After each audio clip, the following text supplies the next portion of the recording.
전 세계를 수천조 분의 수백조 분의 가로 세로 높이로 잘라서 좌표와 숫자로 방식 표시하고 1cm나 0.1cm, 0.3cm 이렇게 할 수 있으며 이에 따라서 전 세계 내비게이션 맵 지도를 만들 수 있습니다. 로봇이나 차량이나 이런 것들도 건물 안에서 지 스스로 카메라 인식 방향 또는 전파를 쏘는 방법으로 해가지고 가로 세로 높이로 해서 스스로 좌표와 숫자 방식으로 인식하고 움직입니다. 물류 로봇이다. 물류 로봇이다 하면 해당되는 곳을 좌표와 숫자 방식으로 입고 물건을 입고하고 출고 이게 둘 다 가능하고요. 이런 방식으로 해서 좌표와 숫자 방식으로 하고 각 물건을 가로 세로 높이로 프로그램이 어차피 로봇을 작동을 시키기 때문에 그 물건을 각각 종류를 인식을 하고 해당되는 목표물을 어디 좌표에서 어디 좌표로 갖다 놓는 이동 이런 부분과 관련이 되어 있습니다. 이와 같이 하시면 제 기술이 되겠습니다. 한 로봇이 모든 다양한 일을 다 자유롭게 할 수 있어요. 로봇 하나가 특정 어떤 장소에 물건을 갖고 왔다가 다시 이렇게 또 갖다 놨다가 다른 일도 하고 이것도 저것도 하고 이렇게 할 수 있다라는 거죠. 네, 그와 같이 하시면 제 기술이 되겠습니다.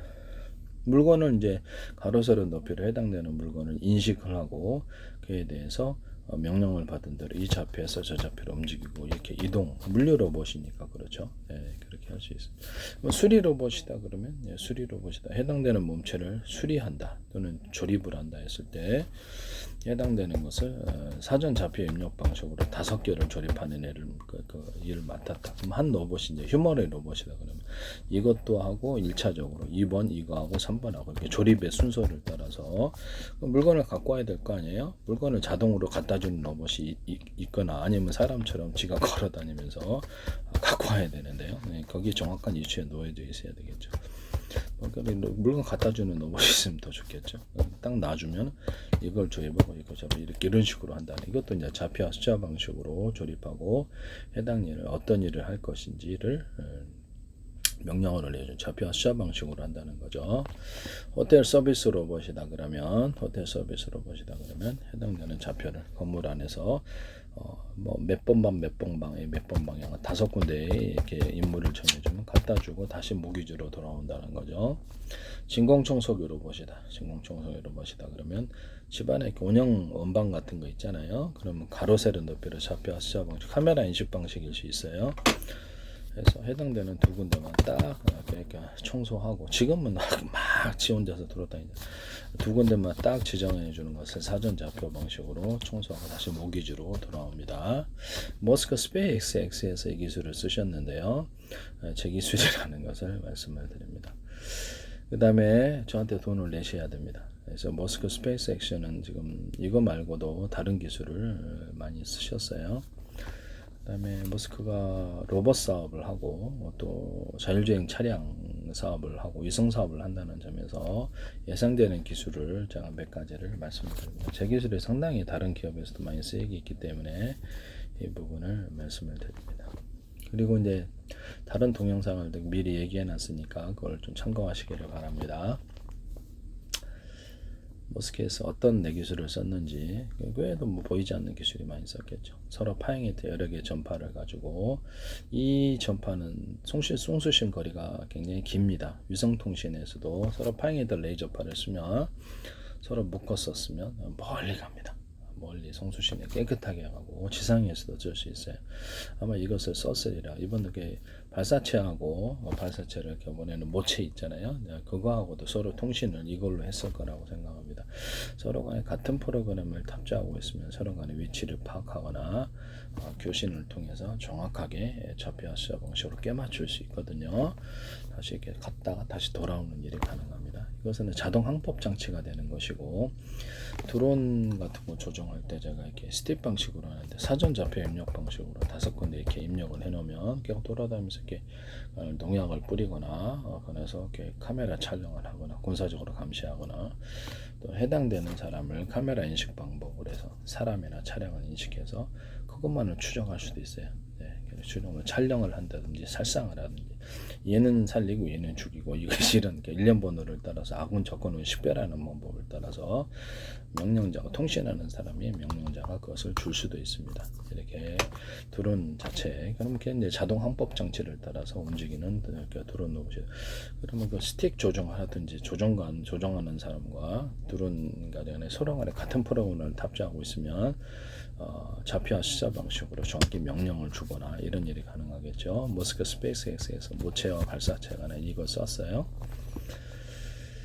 그 다음에 좌표와 숫자 방식으로 하는 것은 이게 드론만이 가능한 것이 아니고 차량, 그다음에 로봇 이렇게 또는 배 같은 데서도 또 산업 공작기기 아까 좀 얘기했던 이런 데서도 물류 로봇 이런 것들 산업 공작기 수리 로봇 이런 것들도 좌표와 숫자 방식으로 움직인다는 거죠.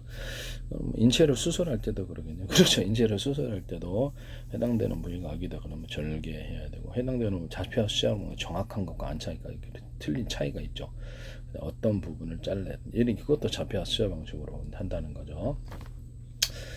의료 영상 기기다 그러면 정확하게 그 부분을 찍는 거하고 대략적으로 지금 차이가 있죠. 정밀하게 그 부분의 인체를 가로 세로 높이로 해갖고 어떤 지점은 0.001 단위로 해서 여기를 수술해야 된다. 여기를 촬영해야 된다. 그 차이가 있는 거죠. 그러면 이렇게 인체가 이렇게 여기서부터 그 두께가 있잖아요. 어느 부분을 이렇게 해야 된다든지 그 촬영 기술도 앞으로 이렇게 들어갑니다. 현미경에서도 모든 망원경에서도 여기 CCTV나 모든 카메라 구조에서도 가로 세로 높이로 전 세계의 어떤 좌표와 숫자 방식 플러스 자기들이 해당 보낸 영상 이것을 좌표 가로 세로 높이 좌표와 숫자 방식으로 표시해서 그렇게 합니다. 뭐 공공 CCTV다 그러면 사람 눈, 코, 입 그 사람의 가로 세로 높이 인상 착인을 정확히 인식하고요. 그에 따라서 사람이나 차량 이런 기타 등등을 이렇게 일련번호로 표시합니다. 건물도 할 수 있고요. 그래서 그 동선을 추정합니다. 동선을 개 같은 것도 가능해요. 그래서 프로그램 만들기 나름이죠. 또는 노인, 그다음에 유모차 탄 사람, 어린아이, 남녀 이런 것들을 구분할 수 있어요. 그렇게 해서 일련번호로 탑재하고 그래서 전국에 똑같은 프로그램을 탑재한 CCTV가 있으면 그 사람 금방 찾아냅니다. 범죄자 같은 것 동태를 감시할 수도 있죠. 군에서는. 예. 그럼 상대방의 군 같은 데서는 상대방의 차량을 위성에서 감시한다. 이런 것도 그렇죠. 정확히 항상 감시할 수 있겠죠. 그 부분에 대해서 드론을 띄워서 감시한다. 또는 이렇게 정찰 자산을 통해서 감시한다 했을 때 이 방식을 사용하게 되는 거. 그 사람을 추적을 하는 것을 기록해 놓는다는 거죠. 좌표와 숫자 방식으로 편의점이나 대형마트에서는 이거를 물건을 인식을 해가지고 그 사람을 어떤 물건의 가로 세로 높이 그래서 가격 인식해서 계산대로 가져오면 자동 계산이 되어서 주인한테 통보합니다. 카드 얼마 현금 얼마. 근데 지폐 기수기 방식으로 금고 안에 얼마가 들었는지 이랬다. 또 통보하고 미스나면 그것도 통보합니다. 경보 올리고 손님이 사겠다. 그러면 이제 그것도 이제 이쪽으로 계산대로 가져야 되는데 좌표와 숫자가 엉뚱한 데로 간다. 이렇게 했을 때 자기 주머니로 쓱사겠다. 그걸 이제 경보하고 경찰에 증거 자료로 제시합니다. 이해가 가시죠? 직원이 아침에 이렇게 매대에 몇 개를 입력하고 몇 개는 이제 물건을 갖다 놓고 이렇게 재고를 수량을 쓰잖아요. 컴퓨터 키보드로 그걸 인식을 하고 해당되는 것에 대해서 재고 조사도 자연스럽게 이루어져. 물건 이동했으니까 마이너스 된 거 없어진 거죠. 마이너스에 따라서 재고 조사도 자동으로 이루어집니다. 현재는 RFID 방식이 필요 없이 카메라 숫자만 있으면 이제 이것이 관찰하고 저장하고 이런 것을 따라서 재고 처리까지 가능하고 물건의 이동도 경로도 이렇게 기록해 놓을 수 있습니다. 이 방식을 하시면 재기술이 되겠습니다. 뭐 컴퓨터로 얘기를 하자면 컴퓨터에 뭐 이렇게 반도체 또는 컴퓨터다, 스마트폰이다, 정보의 이동, 또 해당되는 정보를 어떤 통신도로를 탈지, 어떤 통신도로다가 어디서 저장을 하거나 연산을 하거나 이 기록조차도 남길 수 있습니다. 이 방식으로 좌표와 숫자 방식으로 어떤 일을 그 당시에 했는지 컴퓨터가 그 기록을 만들어 놓을 수 있습니다. 그러면 컴퓨터 사용자가 하는 기록도 그렇죠. 이렇게 그 시각별로 다 나타낼 수 있습니다. 시각별로 해서 어떤 일을 했고 어떤 경로를 통해서 뭘 했는지 이것도 다 나옵니다. 그러니까 아까 CCTV 추적에서 사람을 추정한다 그랬죠. 그거 방식대로 그 사람이 해당되는 어떤 스마트폰을 가지고 했는데 그 스마트폰이 어디 전파를 타고 어느 쪽 지역에 전파에 도달했으며 그쪽에서 한 것도 다 기록해 놓을 수 있습니다. 그 스마트폰 안에 뭐를 어떤 행동을 했는지 그것도 다 기록해 놓을 수 있습니다. 이렇게 GPS 유도 방식이 위치 파악 방식이 아니라 좌표와 숫자 방식으로 그 전파가 도달하는 것 이런 것들을 나중에 법전 증거로 제출될지도 모르죠. 전파가 그 당시에 이쪽으로 이렇게 해가지고 이게 도달했고 그다 송수신이 이루어졌다. 전파 기록 이런 부분 감청할 때도 좋겠죠. 이런 부분도 있을 수 있는 것이죠.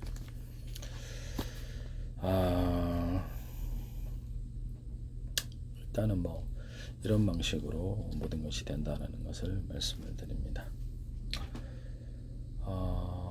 이 좌표와 숫자 방식으로 해서 산업 공작기계 같은 것도 이제 그 부분에 대해서 일단은 뭐 자율주행 차량이다. 그럼 자율주행 차량도 이렇게 자율주행 차량이나 이런 카메라 구조도 사람이나 물건에 대해서 인식을 하고 그에 따라 어떻게 해야 될지 행동 요령이 이렇게 명령으로 주어질 프로그램상으로 주어질 수 있는 거예요. 그래서 자율주행 차량이나 뭐 이렇게 어떤 로봇이다 그러면 노인, 어린아이, 할머니, 유모차, 그다음에 이런 것들을 그다음에 이렇게 밤, 낮 이래서 그 대응 방법을 써놓을 수 있고 이동할 수 있는 것과 이동할 수 없는 거리를 계산해 가지고 그래서 명령어를 뭐 도로다 그러면 도로를 건물을 뚫고 나갈 수 있지만 거기는 이동이 안 되는 곳 이렇게 명령어를 기술해 놓거나 가로수 부딪힐 수 있지만 부딪힐 수 없는 것 사람을 부딪힐 수 없는 그러니까 사람에 따라서 각각 다른 대응이 가능하거나 통신을 통해서 다른 대응을 하도록 명령을 줄 수도 있습니다. 이런 방식을 선택을 한다는 겁니다. 각 물건에 대해서도 어떻게 해야 될지를 기술합니다. 뭐 물류 로봇이다 그러면 무거운 물건이 있고 작은 물건이 있고 크기가 틀린 물건이 있고 각각 어떻게 해야 될지를 그것도 어디 좌표에 가서 이 물건을 이쪽으로 갖다 놓으면 해당되는 힘을 주거나 이렇게 이 물건을 할 때 소중히 이렇게 좀 깨지지 않게 잘 파손되는 그런 것도 이제 구분해 놓을 수 있는 거예요. 명령어를 따라서. 그래서 아까 전에 물건을 각 일련 번호를 따라서 다 인식을 했듯이 가격표 또 사람을 인식을 했듯이 그 물건에 대해서 인식해서 어떻게 다뤄야 될지를 명령어를 비싼 물건이니까 따로 기록해 낼 수 없습니까? 있어요. 네, 그렇게 해서 이동을 해야 됩니다. 이렇게 해서 산다는 거죠. 각각 대응하는 방식이 가능하다는 거죠. 이해가 가시죠? 네, 이렇게 한다는 것을 말씀을 드립니다.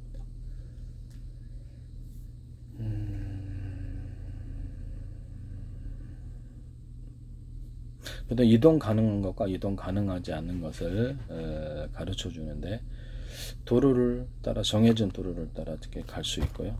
건물 보도블로 보도블로 올라가는 것은 수동으로만 가능하게 이렇게 해놓을 수도 있고 건물 안에 들어갈 수도 카메라 인식이나 전파 방식으로 가로세로 높이로 해가지고 이렇게 파시하고 기둥 부딪힐 수 없다, 벽 부딪힐 수 없다 이런 거 있잖아요. 주차된 공간은 어디 카메라 인식 방식으로 거기에만 주차해야 된다.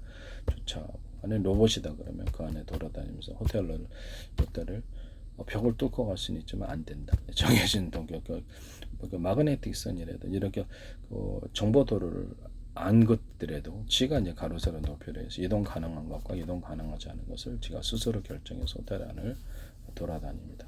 이 엘리베이터 탈 수도 있고요.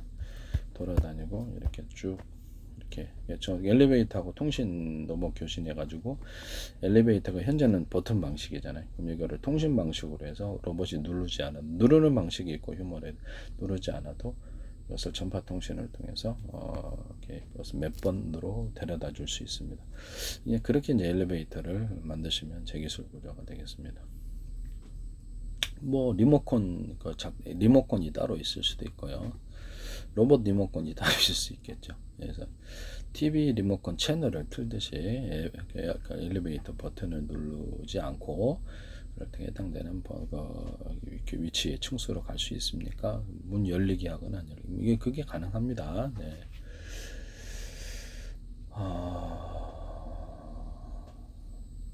지금도 전파로 지금 삼성페이에서 하셨는데 전파에다 비밀번호를 실어가지고 현관문 개폐, 또 자동차 문 개폐에 사용하시더라고. 이거를 제 방식이라고 제가 말씀을 드렸었는데 드론을 조종할 때 군에서 타인이 적군이 조종하면 안 되잖아요. 그래서 서로 간에 암호가 맞아야지 암호 설정을 해놓고 그 다음에 통신이 이루어진다. 얘기를 했더니 그걸 쓰시더라고요. 이건 뭐 제 기술이라는 것을 말씀을 드립니다. 그래서 이렇게 전파에다가 아무나 그 전파를 가지고 엘리베이터 작동하면 안 되죠. 그래서 전용 통신기, 전용 단말기라는 제도를 통해서 암호가 복잡하게 있는데 자동으로 풀어지는 것과 또는 그날의 비밀번호를 수동으로 쓰거나 오늘의 암구 이렇게 하면 열려라 참깨 어떻게 또는 이런 방식으로 해서 영상 인식 방식으로 할 수 있어요. 현관문 디지털 키에도 이렇게 그 버튼 그 번호 누르잖아요. 그 전에 이제 암구어가 있어야 되는 거예요. 오늘의 암구 자기가 정해놓으시 되게 열려라 참깨. 그럼 타인이 아무리 번호를 눌러도 안 되겠죠. 회사 출입할 때 이제 이게 필요한 동작 인식 이런 것들. 근데 일일이 안면을 인식을 하기보다는 등록되지 않은 사람이 못 들어올 어떤 들어오고 싶어도 못 들어오는 건데 암구어를 알아야지 들어온다. 암구어를 알고 그 다음에 버튼을 누르고 이런 것도 가능하다는 것을 말씀드립니다. 이런 현관문 출입 이런 것들 디지털 키 방식도 이게 쓴다는 거죠.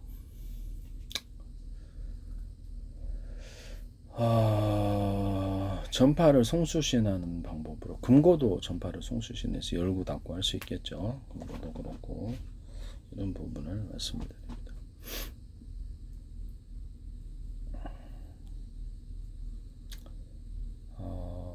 해당되는 드론이나 로봇을 조종할 때 전용 단말기라는 제도로 해서 암호 체계가 있어서 타인이 조절할 수도 있잖아요. 전파만 똑같은 걸로 하면 전파 탐색을 해가지고 그의 전파를 가지고 자기 명령을 넣으면 내 건데 걔가 움직이면 좀 안 좋잖아요. 드론인데 아군 적군인데 그쵸? 드론이나 로봇을 해당되는 것에 전용 단말기 제도를 줘서 자동으로 암호 체계가 풀어지는 기술을 갖게 되고 복잡하게 만들어지겠죠. 또는 거기다가 수동으로 오늘의 암구 열려라 참깨 또는 이렇게 번호를 추가로 넣어서 하는 것이 있을 수 있다. 그래야만 작동이 가능한 이런 방식이 존재할 수 있다는 거. TV에도 그렇게 만들 수 있고 나 외에는 조명을 이렇게 끄거나 이게 안 돼. 이런 것도 될 수 있고 보일러도 그렇고 중요 시설에 대해서 그럴 수 있겠죠. 그런 게 필요 없을 수도 있겠지만 이제 집안에 있는 홈캠도 이렇게 이런 식으로 전용 단말기 제도로 해서 홈캠을 개선하셔서 와이파이를 통해 통신하더라도 전용 단말기 제도 등록 제도로 두시면은 제 기술입니다. 이게 CCTV도 그렇고 나만 작동이 가능하면 되겠죠. 정보를 송수신 정보를 받아도 아무런 못 보면 영상을 볼 수 없어요. 중국에서 지금 보잖아요. 비밀번호가 있어도. 그래서 이 부분을 이메일에다 비밀 통신, 이메일에 암호를 놔가지고 암호 설정을 이메일 왔다 갔다 하게 하시면 제 방식입니다. 또는 또 정보 또 이렇게 스마트폰과 또 스마트폰에서 앞으로 데스크탑으로 직접 전화 걸 수 있다 그랬죠. 스마트폰에다가 전화번호를 부여하거나 통신 기능을 무선 전파로 송수신해야 되겠죠. 그래서 또는 TV에도 곧바로 그럴 수 있고 스마트폰에서 유선 전화로 곧바로 해서 그런 송수신 칩이 있어야 되겠죠. 그걸 이제 다시면 제 기술입니다.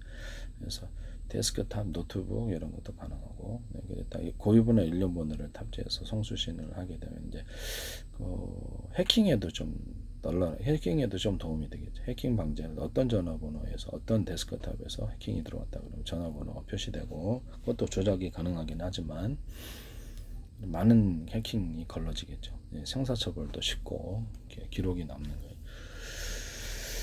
이런 방식을 그래서 뭐 서버에 들어왔다 그러면 서버에 이제 각 사람에게 들어오는 컴퓨터가 있잖아요. 서버에 접근을 했다 그러면 일련번호를 다 부여합니다. 일련번호를 다 부여해가지고 해당되는 사람이 사용자 이외의 것을 갖다가 이제 시도를 한다.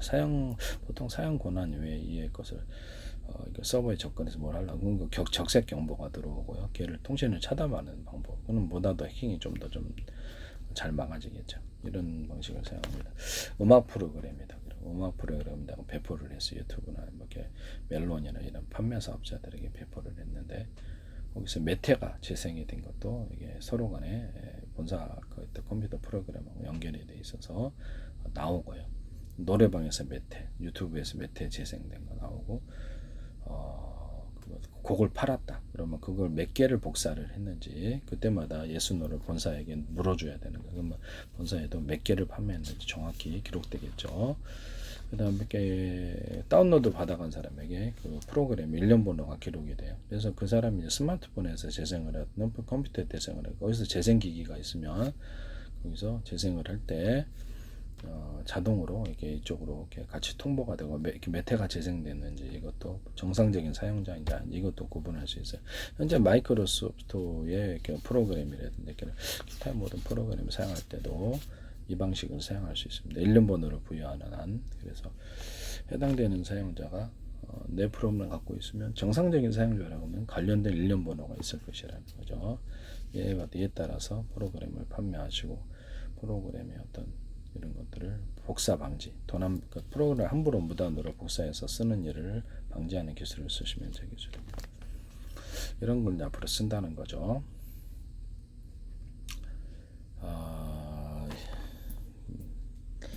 일단은 그 해당되는 하여튼 그렇습니다. 네. 일단 저 캠페인성으로 남의 기술을 도둑질해서 상업화시키지 맙시다. 네, 캠페인성.